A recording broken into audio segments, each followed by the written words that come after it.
Assalamualaikum warahmatullahi wabarakatuh. Waalaikumsalam warahmatullahi wabarakatuh. Selamat siang semuanya. Siang, Bu.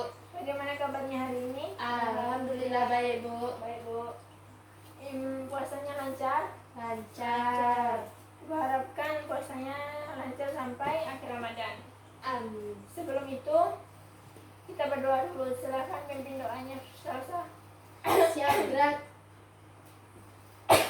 Doa mulai. Bismillahirrahmanirrahim. Raditu billahi rabba wa bil islam madina wa bil muhammadin nabiyya wa rasula. Rabbi zidni ilman warzuqni fahman. Amin.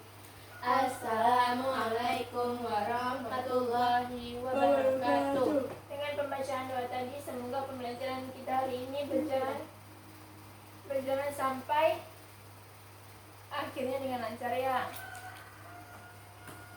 Nah, sebelum pembelajaran dimulai, sebaiknya kita absen terlebih dahulu. Fadilah Masadinda. Hadir, Bu. Firman Salsabila. Hadir, Bu. Nah, hadir semua ya. Nah, materi sekarang yaitu mengenai tahara. Dimana tahara ini adalah keadaan kita.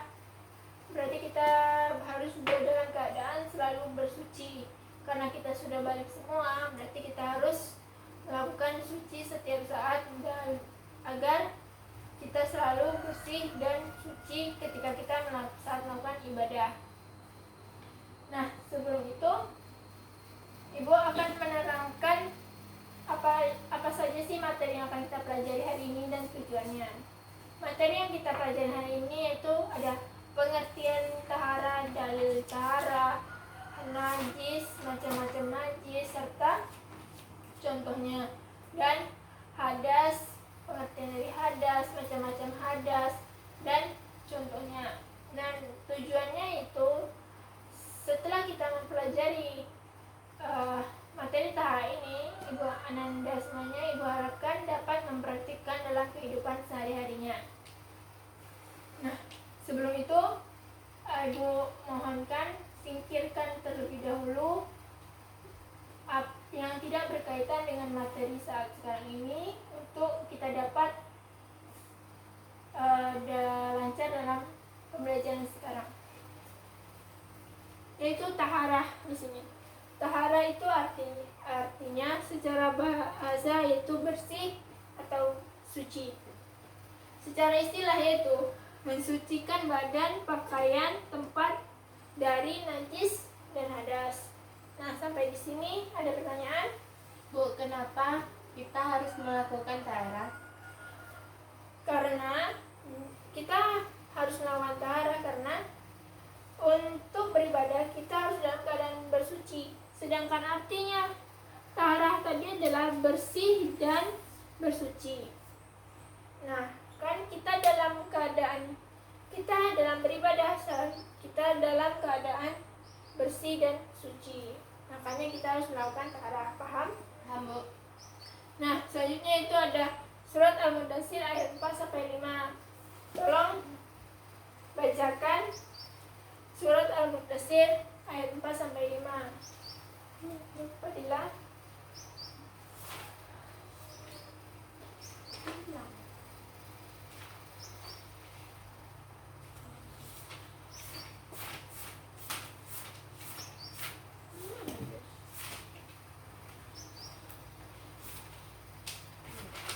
Bismillahirrahmanirrahim. Wasiyabaka fatahir fa'warujza fahjur. Nah, artinya itu dan bersihkanlah pakaianmu dan tinggalkanlah perbuatan dosa. Nah, dalam surat Al-Mudaththir ayat 4-5 ini kita dianjurkan pakaian kita harus dalam keadaan bersih dan kita meninggalkan semua perbuatan dosa. Nah, selanjutnya itu ada najis dan hadas. Nah, di sini Ibu minta kepada anak semua untuk mendiskusikan apa itu najis dan pembagiannya ada 3 ini, dan hadas apa itu dan pembagiannya. Silakan Ibu kasih waktu selama 5 menit.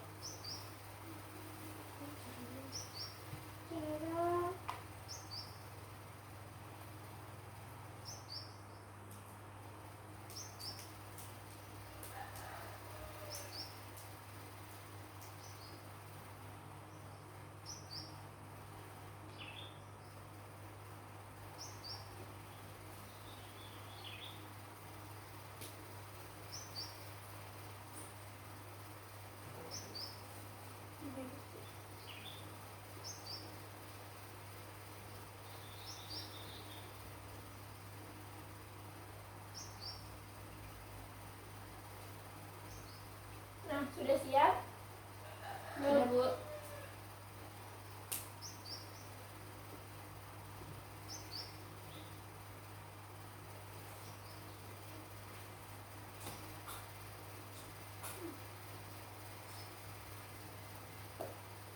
Sudah bisa dimulai? Belum, Bu.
Sudah. Ya, coba Fadila Masa Bunda terlebih dahulu yang menjelaskan tentang najis. Najis adalah bersuat. Najis adalah kotoran yang dapat menyebabkan orang terhalangi untuk beribadah. Itu kotoran yang menyebabkan seseorang untuk melakukan ibadah, terhalangnya seseorang untuk melakukan ibadah. Itu pembagiannya. Ada mugolado, yaitu dibersihkan dengan air dan tanah sebanyak 7 kali. Contohnya air liur anjing. Ya, mugolado ini itu najis berat. Termasuk najis berat karena di sini yaitu contohnya pada air liur anjing, di mana cara mensucikannya yaitu dengan membasuhnya sebanyak 7 kali dan salah satunya dicampur dengan tanah. Selanjutnya ada mutawasito. Adalah cara mensucikannya membersihkan dengan air sampai hilang bau dan warnanya dan zatnya. Yaitu Contohnya darah dan nanah. najis pertengahan mutawasitonia, di mana yaitu cara mensucikannya dengan mengalirkan air sehingga hilang warna, bau, dan zatnya. Contohnya darah. Misalkan kita baju kita terkena darah, maka kita harus mencucinya sampai bersih, sampai hilang baunya, warnanya, zatnya, dan terakhir mukhafafah. Adalah caranya memercikan air kepada tempat yang terkena najis. Contohnya air kencing bayi yang masih menyusui. Nah, mukhafafah ini najis ringan.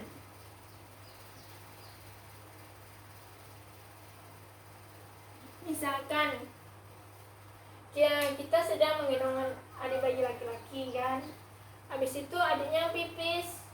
Maka itu cara mensucikannya dengan memercikan air pada tempat yang terkena najis. Nah, sampai di sini merasa paham?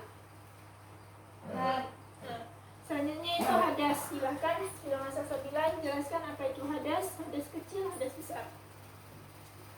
Hadas adalah keadaan tidak suci pada diri seseorang yang menyebabkan ia tidak boleh beribadah. Nah, hadas di sini berarti keadaan seseorang untuk terhalangnya untuk melakukan ibadah. Nah, contoh dari hadas kecil dan hadas besar. Contoh dari hadas kecil yaitu keluarnya sesuatu dari dubur dan kubul meskipun hanya angin. Bersentuhannya langsung kulit laki-laki dengan perempuan yang bukan muhrimnya. Menyentuh kemaluan dengan telapak tangan dan hilang akal. Nah, hadas kecil di sini bisa dia hilang akal, buang air kecil, bersentuhnya ke laki-laki dan perempuan, kentut, termasuk juga hadas kecil. Cara mensucikannya itu dengan dengan berwudu. Nah, selanjutnya itu hadas besar. Contoh dari hadas besar yaitu keluarnya haid dan nifas, keluarnya air mani baik ada sebab maupun tidak seperti mimpi, orang yang mati dan melahirkan. Nah, contohnya orang meninggal itu wajib dimandikan. Orang yang kalau seorang ibu yang melahirkan berarti dia harus mandi wajib. Haid itu berarti kita harus mandi wajib. Nah, sampai di sini paham? Paham. Nah, ibu ulang lagi ya. Dan pengertian dari tahara yaitu keadaan mensucikan pakaian, tempat, badan-badan dari najis dan hadas untuk dapat kita melakukan ibadah. Dalam surah Al-Mudaththir ayat 4-5 tadi dijelaskan bahwa kita harus mensucikan pakaian kita dalam keadaan bersih. Itu ada najis. Najis adalah kotorannya. Sedangkan hadas adalah keadaan seseorang untuk terhalangnya untuk melakukan ibadah. Najis ini terbagi menjadi 3. Ada najis berat, najis pertengahan, najis ringan. Najis berat ini contohnya air liur anjing. Najis pertengahan contohnya darah. Mukhaffafah contohnya air seni bayi laki-laki yang belum berumur 2 tahun. Hadas kecil di sini contohnya bersentuhnya kulit laki-laki dan perempuan, buang air kecil. Sedangkan hadas besar contohnya yaitu seorang ibu yang melahirkan. Nah, sampai di sini paham? Paham. Tidak ada pertanyaan? Tidak. Nah, sebelum itu ibu akan memberi pertanyaan kepada kalian semuanya. Nah, pertanyaannya yang pertama yaitu apa itu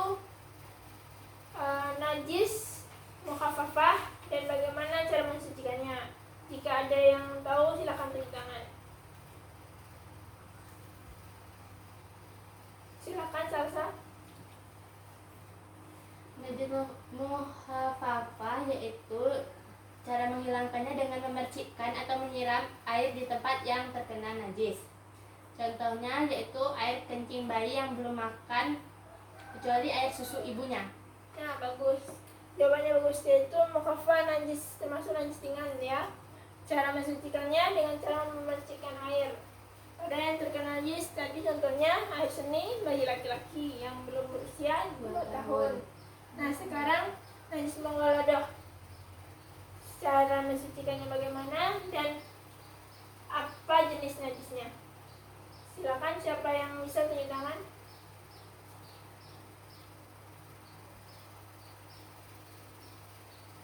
Coba Fadila Asadinda jelas apa itu mughaladah? Mughaladah itu najis tuh.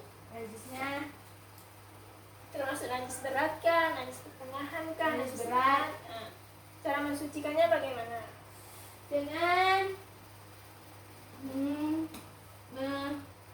dengan air dan tanah sebanyak 7 kali. Contohnya? Air liur anjing. Nah, ya bagus. Jawabannya bagus, sudah bagus ya. Jadi ibu rasa Anda semuanya sudah paham materi tentang tahara hari ini. Sudah paham kan? Sudah. Nah, untuk materi selanjutnya yaitu mengenai tentang wudu. Ibu harapkan kalian belajar di rumah materi tentang wudu. Kita akhiri pembelajaran hari ini dengan mengucapkan Alhamdulillahirrabbilalamin.